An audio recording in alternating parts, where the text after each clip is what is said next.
예, 대구 북을 출신 국민의힘 김승수입니다.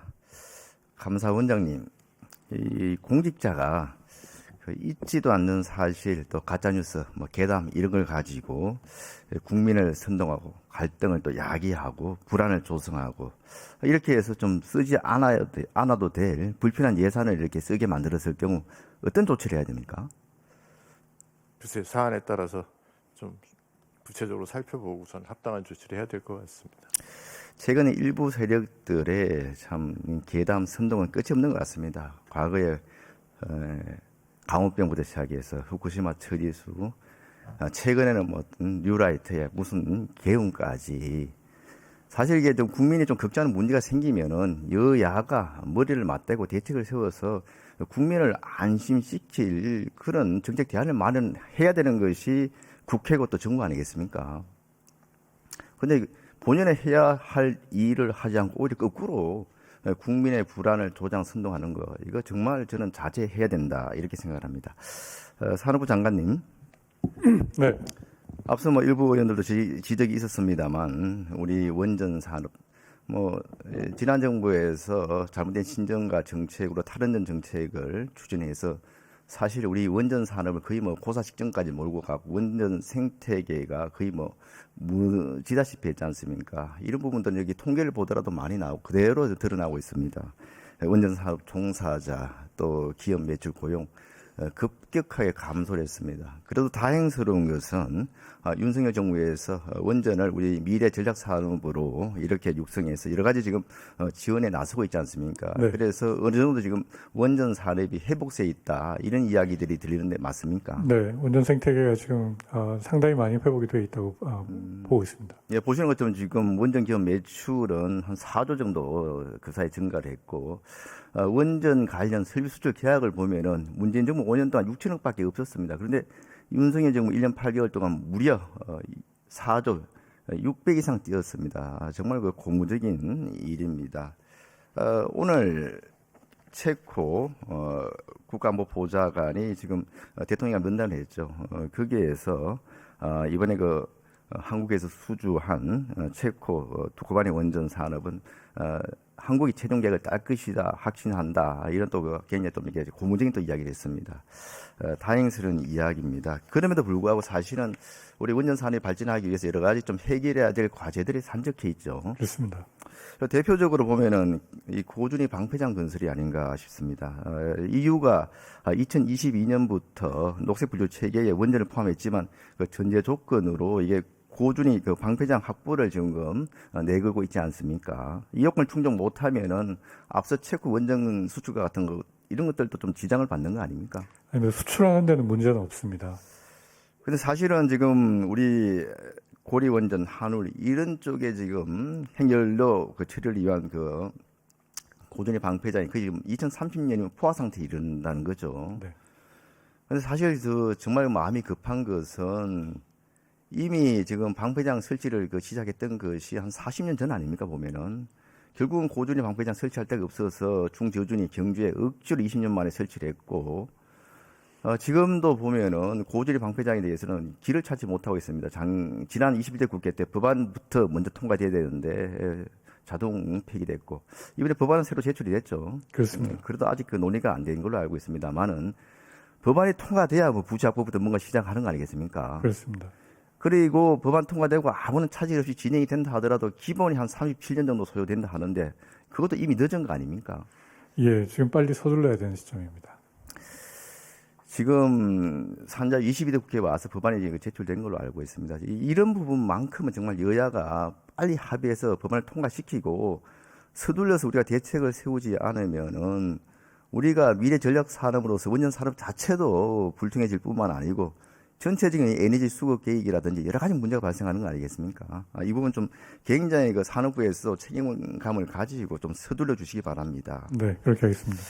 최근에 지금 중저준위 방패장이 지금 지어지고 있는 경주에 원래 그 법에 따라서 방패장 짓는 그 조건으로 해서 한전을 거기로 경주를 이전한 거 아니겠습니까? 네. 근데 한전의 해외 수출 본부를 세종으로 옮긴다는 이런 이야기들이 지금 나와서 지금 경주가 좀 발칵 뒤집혔습니다. 알고 계십니까? 네, 저희하고 구체적으로 협의가 된 바는 없고 아마 한수원 내부적으로 아마 저런 얘기가 있는 것 같은데요. 근데 그 해외 사업 본부를 세종으로 옮기는 것 자체는 법을 위반하는 그런 그 법률 위반 사항일 뿐만 아니고 경주와의 약속을 뭐 손바닥 뒤집듯이 뒤집어서 정부의 신뢰를 실추시키는 거 아니겠습니까? 이거에 대해서 막아야 되는 거 아닙니까? 네, 살펴보도록 하겠습니다. 있을 수가 없는 이야기입니다. 지금 앞서 이제 고준희 방패장 말씀을 드렸습니다만 중저준위 방패장 유치하는데도 굉장히 정말 오랜 시간이 걸렸고 경주에서 그나마 받아줘 가지고 됐는데 이런 식으로 그 지자체 방패장을 받아준 지자체와 정부의 신뢰관계가 깨지면은 고준희 방패장은 거의 불가능하다고 봐야 되는 거 아닙니까? 정부가 추진한 바는 없고요. 아마 한수원 내부에서 뭐 저런 검토가 있었는지는 모르겠습니다. 검토하는 것조차 저는 맞지 않다고 생각을 합니다. 본부의 일부 부서를 하더라도 이 부분은 법률 위반 사항이다 이렇게 생각을 하고 확실하게 이런 이야기가 다시 나오지 않도록 단속해 주시길 부탁을 드립니다. 복지부 장관님. 네. 요즘 뭐 정말 개혁 문제 때문에 고생이 많습니다만 우리 지금 나라 가장 또 심각한 문제 중에 하나가 저출산 문제 아닙니까? 지금 2006년 뭐 한 2조 원대였던 저출산 예산이 2022년 기준은 51조 정도, 무려 25배 늘었습니다. 그리고 저출산 관련 사업들 보면은 집행률도 좋고 뭐 성과도 굉장히 좋다고 이렇게 평가가 되어 있습니다. 그런데 출생률은 이렇게 정말 뭐 이제 해가 바뀔수록 이렇게 곤두박질 치는 겁니까? 뭐가 잘못된 겁니까? 다 사업 성과도 좋고 집행률도 좋은데 이 출생률이 이렇게 계속 낮아지고 있는 이유는 뭐라고 생각하십니까? 뭐 저렇게 합계 출산율이 낮아지는 데는 여러 가지 이유가 있겠지만 예산과 연계하고 설명을 드린다고 한다면 예산이 직접적으로 출산율과 관련이 적은 예산이 포괄되어 있다 보니까 예산 증가 추이와 합계 출산율 추이가 방향이 같지 않다 그렇게 저는 생각하고 있습니다. 이게 이제 덕이 가렵고 아픈데 진짜 다리를 긁은 격입니다. 전혀 효과가 없는 사업들이 그냥 어떻게 보면은 타성적으로 관성적으로 계속 이어져 왔기 때문에 돈은 돈대로 들고 효과는 없었던 거 아닙니까? 윤석열 대통령께서도 기존 정책에 대한 반성이 필요하며 포퓰리즘이 아닌 과학과 데이터에 기반한 정책을 추진할 필요가 있다 이렇게 말씀하셨는데 저는 전적으로 맞는 말씀이라 생각합니다. 다행히 작년도에 저출산 고령사회위원회 사업들 보면은 그래도 좀 연관성이 높은 사업들로 이렇게 재배치가 됐습니다만은 이 새로운 사업들도 철저하게 성과 분석을 통해 가지고 정말 효과성이 적은 사업들은 중단시키고 효과성이 높은 사업들 중심으로 계속 그렇게 선택과 집중을 해야 된다고 생각을 합니다. 최근에 건희기가 출산 양육 지원금 1억을 지원한다는 그런 설문조사를 한 바가 있습니다.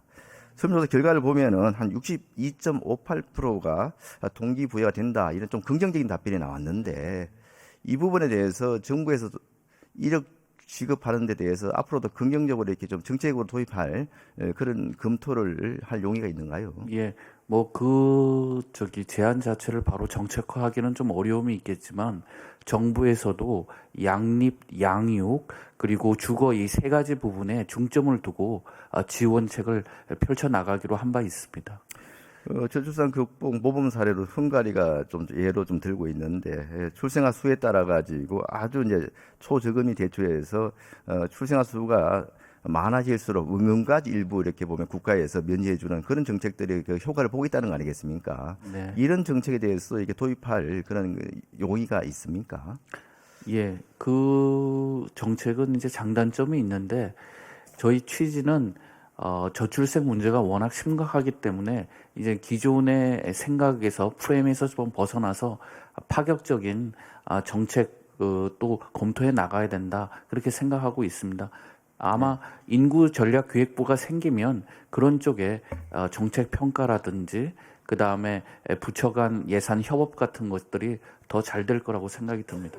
사실은 출생아 수를 늘리는 것도 중요하지만 태어난 아동, 청소년을 맞습니다. 제대로 키우는 것이 중요한데 우리나라 자살률 압도적으로 1인 거 아시죠? 네. OECD 평균보다 2배나 높습니다. 특히 20대, 30대, 10대의 사망 원인은 거의 한 50% 가까이, 20대는 50% 이상 그런 극단적 선택이 사망의 어린이인데 1년에 한 13,000명 정도 이렇게 아까운 생명이 지금 희생되고 버리고 있는데 13,000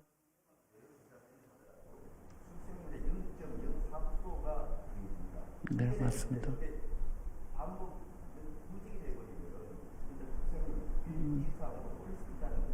네.